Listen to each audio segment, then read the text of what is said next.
Welcome back to part 4 of our series on why debaters lose. It took many years of competitive debate before I realized that judges aren't who we think they are. You see, a lot of debaters think of judges as referees, meaning if there's a problem with the other team, they'll jump in. Or if they see something's not being done right or argued right, the judge will jump in. And yes, that is part of being a judge. But what you're forgetting is the most important part of your judge's duties. Your judge is the adjudicator, which means they're going to decide who wins and who loses, who is right and who is wrong. Stop thinking of your judge as just a referee. Think of the judge as the person you must persuade in order to get the victory. The problem is, most debaters don't understand what the judge is trying to do. You only look at it from the point of view as I want them to vote for me. But here is what you have to remember when it comes to judges in debate. Judges make decisions not just on what you say, but how you tell them to make that decision. And that's where criteria comes in. Many debaters forget that the whole reason behind criteria is to tell the judge how they're going to make the decision, not just that they need to make a decision for you. So when we get to the end of the round in rebuttals, and you have either fought through or agreed or through attrition, somehow left on the flow is the criteria, and we'll pick one: democracy.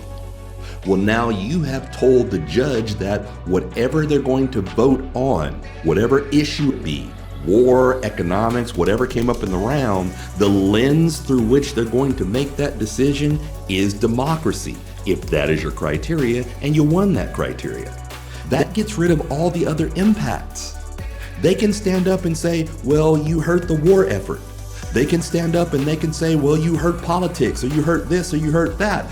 But if they dropped the criteria and you carried your criteria, you're asking the judge to make the decision based on your criteria. Why wouldn't you point that out in rebuttals?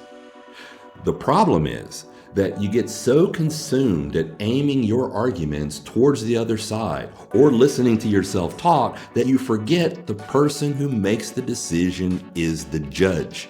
And knowing that, guess who you need to be looking at during the round?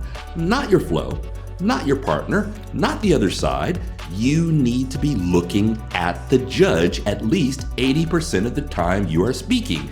And you should be doing it 80% of the time when you're not speaking. Why?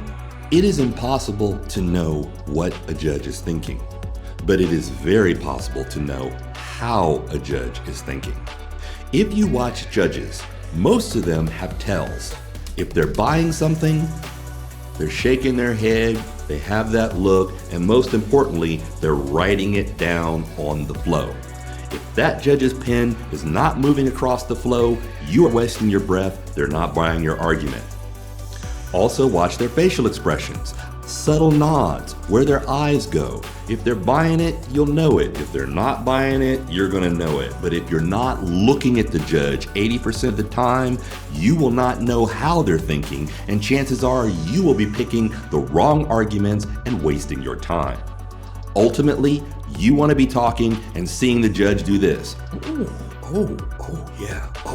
If you're not seeing that, then you need to keep choosing issues, watching the judge, and finding the ones where the judge is giving you that all-important, yeah, look.